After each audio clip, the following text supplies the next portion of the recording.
Tu fais bien d'acclamer le Seigneur. Alléluia.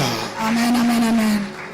Alléluia. Amen. Alors rapidement, nous allons prendre nos Bibles ce soir. Nous allons lire quelques versets dans le livre des Actes des Apôtres. Actes des Apôtres, chapitre 16. Nous allons lire à partir du verset 27. Et nous allons nous arrêter au verset 31. Même au verset 30, ça devait aller. Je lis au nom du Seigneur. Acte 16, verset 27 à 30. Le geôlier se réveilla et lorsqu'il vit les portes de la prison ouvertes, il tira son épée et allait se tuer. Pendant que les prisonniers s'étaient enfuis, pensant que les prisonniers s'étaient enfuis, excusez-moi. Mais Paul cria d'une voix forte: ne te fais point du mal. Nous sommes tous ici. Alors le geôlier, ayant demandé de la lumière, il a demandé de la lumière, entra précipitamment et se jeta tout tremblant aux pieds de Paul et de Silas. Il les fit sortir et dit: Seigneur, que faut-il que je fasse pour être sauvé? Paul et Silas répondirent: crois au Seigneur Jésus et tu seras sauvé, toi et ta famille. Quelqu'un dit Amen.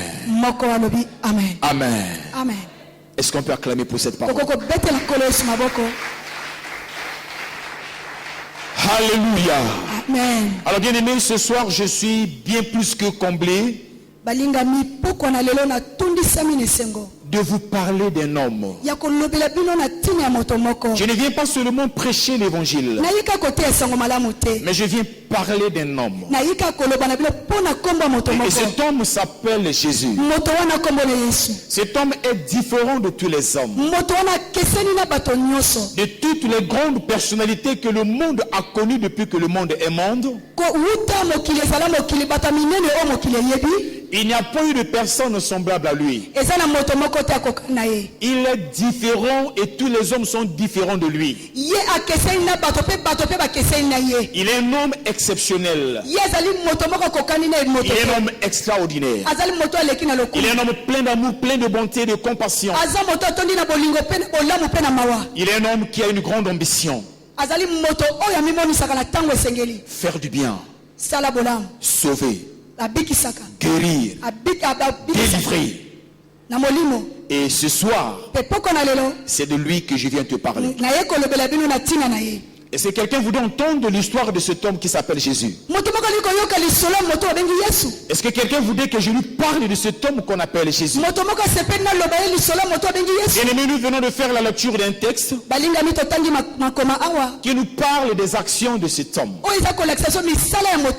Deux personnes serviteurs de Jésus-Christ, les nommés Paul et Silas, étaient emprisonnés un jour à cause du nom de Jésus-Christ, à cause du ministère qu'ils accomplissaient pour Jésus-Christ. Ils ont été méchamment mis en prison par les hommes. Et l'histoire nous enseigne qu'alors qu'ils étaient en prison, ils chantaient des louanges à Dieu. Au lieu de se lamenter sur leur sort, mais ils glorifiaient Dieu. Ils chantaient des louanges à Dieu. Et la Bible dit que soudainement, Jésus est descendu dans cette prison. Il a ébranlé les fondements de la prison. Il a ouvert les portes de la prison. Il a brisé les liens et les chaînes qui retenaient les gens en captivité. Et le gardien de la prison qui était là n'a rien compris du tout. Il a constaté simplement que les portes de la prison étaient ouvertes. Et il s'est imaginé que les prisonniers s'étaient enfuis. Or, dans l'administration pénitentiaire, c'est-à-dire dans la gestion des prisons, quand un prisonnier ou des prisonniers s'évadent,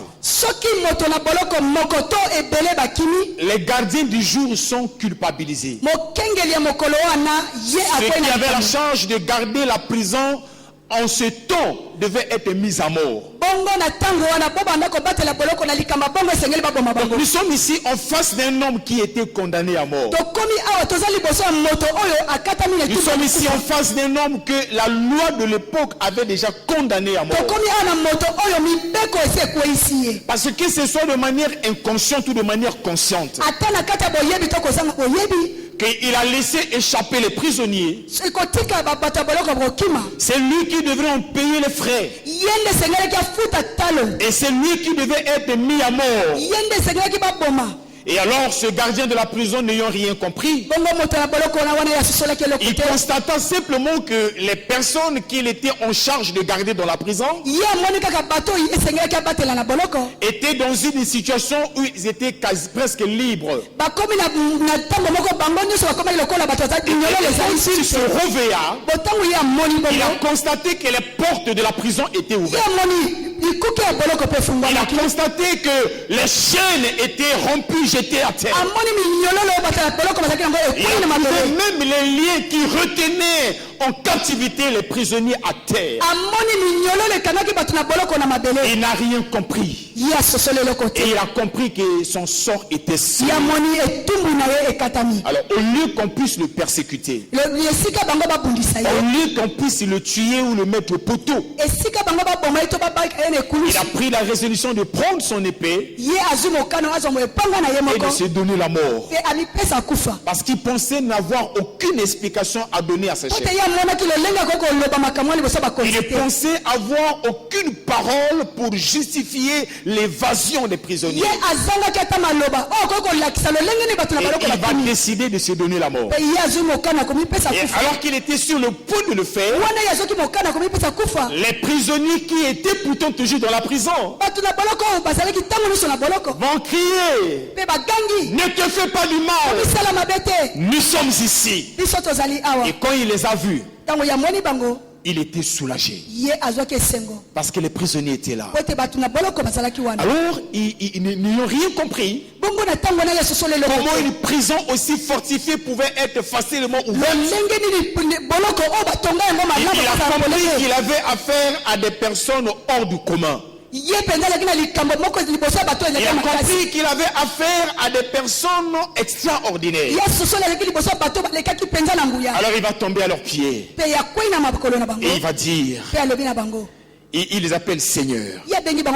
Il dit: mais Seigneur, que faut-il que je fasse pour que je sois sauvé?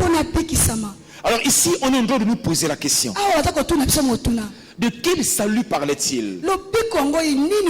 Parce qu'il venait de comprendre que les prisonniers libérés, il devrait rendre des comptes à sa hiérarchie. Et en même temps, ces personnes se sont trouvées là devant lui.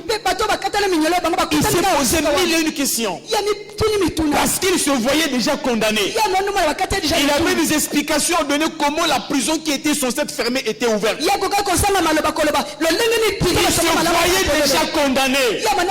Alors il va se poser une question: que faut-il que je fasse pour que je sois sauvé, pour que je sois sauvé de mes frères, pour que je sois sauvé des accusations, pour que je sois sauvé du châtiment, pour que je sois sauvé de la maltraitance que l'on devait m'infliger, Parce que je n'ai pas bien fait mon travail. Que faut-il que je fasse?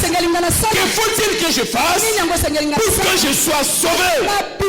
Alors la Bible nous dit, Paul et Silas répondirent, crois au Seigneur Jésus-Christ, tu seras sauvé.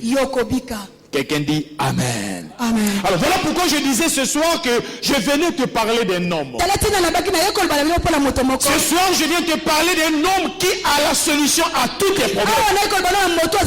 Ce soir je viens te parler d'un homme qui a la capacité de te délivrer de toutes les situations difficiles de ta vie. Ce soir je viens te parler de Jésus. Et je veux te parler de Jésus pour t'amener à croire en lui. Je veux te parler de Jésus parce que je sais que ce Jésus est capable de changer ta situation. Je veux te parler de Jésus parce que moi je crie en ce Jésus et j'ai vu sa main à l'œuvre. Je viens te parler de Jésus ce soir parce que c'est Jésus est cet homme devant qui rien n'est impossible. Je viens te parler de Jésus-Christ car ce Jésus est cet homme qui est capable en 1 minute ou en 1 seconde changer le sort de ta vie. Et cet homme s'appelle Jésus. Cet homme est non seulement puissant, mais cet homme est fidèle.